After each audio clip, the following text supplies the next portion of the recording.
Welcome to ക്യാമ്പസേഴ്സ്. +2 ഏത് streams എടുത്ത കുട്ടികൾക്കും മെഡിക്കൽ മേഖലയിലേക്ക് എൻ്റർ ആവാനും അതുപോലെ തന്നെ നല്ലൊരു കരിയറും ഓഫർ ചെയ്യുന്ന ഒരു കോഴ്സാണ് ജനറൽ നഴ്സിംഗ് ആൻഡ് മിഡ്വൈഫറി അഥവാ GNM. 3 വർഷം ഡ്യൂറേഷൻ വരുന്നൊരു ഡിപ്ലോമ പ്രോഗ്രാമാണിത്. +2 ഏത് സ്ട്രീംസ് എടുത്ത കുട്ടികൾക്കും പഠിക്കാൻ പാകത്തിനാണ് ഇതിൻ്റെ സിലബസ് അറേഞ്ച് ചെയ്തിരിക്കുന്നത്.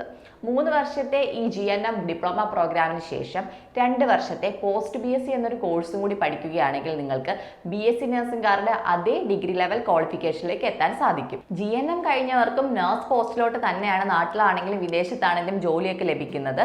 നമുക്ക് നഴ്സ് ആവാൻ വേണ്ടി പോസ്റ്റ് BSc പഠിക്കണമെന്നുള്ളത് നിർബന്ധമല്ല.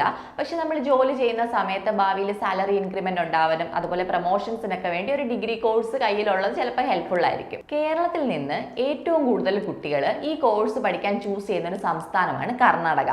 അതിൽ തന്നെ ബാംഗ്ലൂരും മംഗലാപുരവുമാണ് മേജർ സിറ്റീസ്. ഇവിടെയൊക്കെ നമ്മൾ ഈ കോഴ്സ് പഠിക്കാനായിട്ട് ഒരു കോളേജ് ചൂസ് ചെയ്യുമ്പോൾ ഒരുപാട് കാര്യങ്ങൾ ശ്രദ്ധിക്കേണ്ടതായിട്ടുണ്ട്.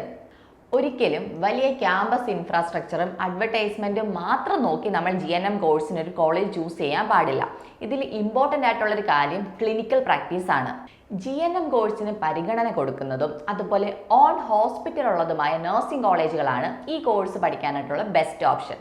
ഓൺ ഹോസ്പിറ്റൽ ഉണ്ടായാൽ മാത്രം പോരാ, ഉള്ള ഹോസ്പിറ്റലിന് മതിയായ ഫെസിലിറ്റീസ് ഉണ്ടോ, പേഷ്യൻസ് ഉണ്ടോ, അതുപോലെ തന്നെ INC KNC അഫിലിയേറ്റഡ് ആണോ എന്നുള്ളത് പ്രത്യേകം ശ്രദ്ധിക്കണം.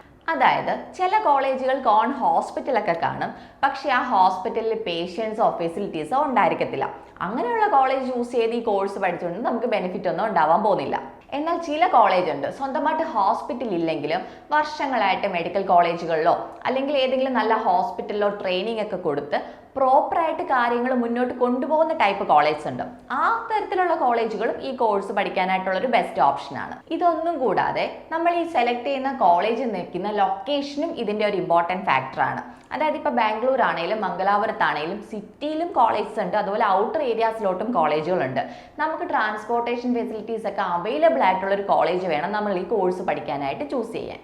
ബാംഗ്ലൂരിലും മംഗലാപുരത്തും ഈ GNM കോഴ്സ് പഠിക്കാൻ പറ്റിയ കുറച്ച് ബെസ്റ്റ് ഓപ്ഷൻസ് ഏതൊക്കെയെന്ന് നോക്കാം. Vaidehi medical college, Oxford medical college, BGS and SJB medical college, Narayana Hrudayalaya hospital, Kripanidhi college, hillside college, Gayatri college, Vanshika college. ഇനി നമുക്ക് മംഗലാപുരത്ത് ഈ കോഴ്സ് പഠിക്കാൻ പറ്റിയ കുറച്ച് ബെസ്റ്റ് ഓപ്ഷൻസ് നോക്കാം. Srinivas medical college, AJ medical college, Yenepoya medical college, Indira hospital, Athena hospital, Masood college. ഇവയൊക്കെയാണ് മംഗലാപുരം സൈഡിലോട്ട് നോക്കിയാലുള്ള ബെസ്റ്റ് ഓപ്ഷൻസ്. ഞാൻ ഈ മുകളിൽ പറഞ്ഞ പല കോളേജിനും പല ടൈപ്പ് ഫെസിലിറ്റീസും പല ടൈപ്പിലുള്ള ഫീസ് സ്ട്രക്ചറുമാണ് വരുന്നത്. ഇതിൽ നിങ്ങൾക്ക് അഫോർഡബിൾ ആയിട്ടുള്ളതും നിങ്ങൾക്ക് ആപ്റ്റ് ആയിട്ടുള്ള ഒരു കോളേജ് സെലക്ട് ചെയ്യാനും അതുപോലെ അവിടുത്തെ അഡ്മിഷൻ പ്രൊസീജിയറിന് വേണ്ടി താഴെ കാണുന്ന നമ്പറിൽ ഞങ്ങളെ കോൺടാക്ട് ചെയ്യൂ. വീഡിയോ ഇഷ്ടമായെങ്കിൽ ലൈക്ക് ചെയ്യൂ, ഷെയർ ചെയ്യൂ, കമൻറ്റ് ചെയ്യൂ. കൂടുതൽ വീഡിയോകൾക്കായി ഞങ്ങളുടെ ചാനൽ സബ്സ്ക്രൈബ് ചെയ്യൂ.